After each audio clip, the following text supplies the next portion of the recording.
Hi, இன்றைக்கி another sweet ரெசிபியான Bombay halwa தாங்க செய்ய போகிறோம். வாங்க எப்படி செய்கிறதுன்னு பார்க்கலாம். நான் இந்த கப்பில் 1 கப் கார்ன்ஃப்ளவர் மாவு எடுத்திருக்கேன். சேம் அதே கப்பில் 2 கப் வீதம் தண்ணி ஆட் பண்ணிக்கலாம். தண்ணி ஆட் பண்ணிவிட்டு எந்த வித லம்பும் இல்லாமல் நல்லா கலந்து விட்டுக்கலாம். பாருங்கள், கலந்தாச்சு. இப்போ நம்ம நட்ஸை ரோஸ்ட் பண்ணிடலாம். அதுக்கு ஒரு பேனில் கொஞ்சமாக நெய் விட்டுட்டு நான் எடுத்து வச்சுருக்கிற முந்திரி, பாதாம், பிஸ்தா, என்கிட்ட இது 3 இருந்ததுனால நான் சேர்க்குறேன். உங்கள்கிட்ட என்ன நட்ஸ் இருக்கோ நீங்கள் அதை சேர்த்துக்கோங்க. நட்ஸ் நல்லாவே ரோஸ்ட் ஆகிடுச்சு.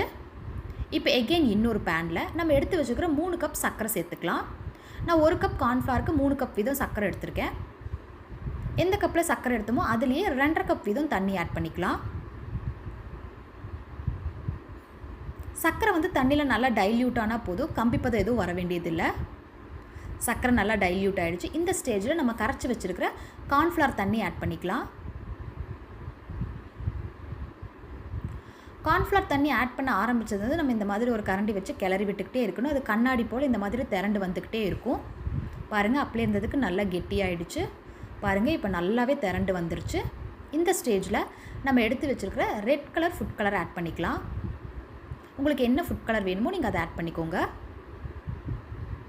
இப்போது நம்ம எடுத்து வச்சுருக்கிற ஏலக்காய் தூள் ப்ளஸ் ரோஸ்டட் நட்ஸ் ஆட் பண்ணிவிட்டு இதை நல்லா ஒரு தடவை கிளறி விட்டுறலாம். இந்த ஸ்டேஜில் நம்ம கொஞ்சம் கொஞ்சமாக கீ ஆட் பண்ண ஆரம்பிச்சிடலாம். நான் டோட்டலாக 4 tablespoon of ghee add பண்ணுறேன். நெய் ஆட் பண்ண நல்லா பேனில் ஒட்டாமல் திரண்டு வரும். அவ்வளோதாங்க, நம்மளோட பாம்பே அல்வா ரெடி.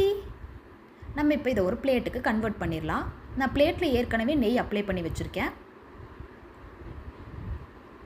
கன்வெர்ட் பண்ணியாச்சு.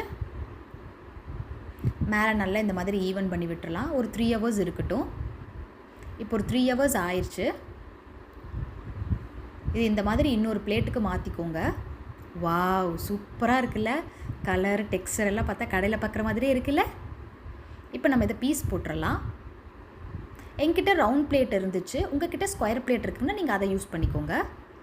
வாவ், அல்வாவோட டெக்ஸ்சர் பாருங்கள் எவ்வளோ சூப்பராக இருக்குன்னு. அப்படியே கடையில் வாங்குற மாதிரியே இருக்குது. டேஸ்ட் வைஸும் ரொம்ப சூப்பராக வந்துருந்துச்சு. எங்கள் அம்மாவோட ஃபேவரட் ஸ்வீட்னா அல்வா தான். நான் இதை செஞ்சு கொடுத்ததில் எங்கள் அம்மா ரொம்ப ரொம்ப ஹாப்பி. நீங்களும் இந்த ரெசிபியை வீட்டில் ட்ரை பண்ணி பாருங்கள். தேங்க்ஸ் ஃபார் வாட்சிங்.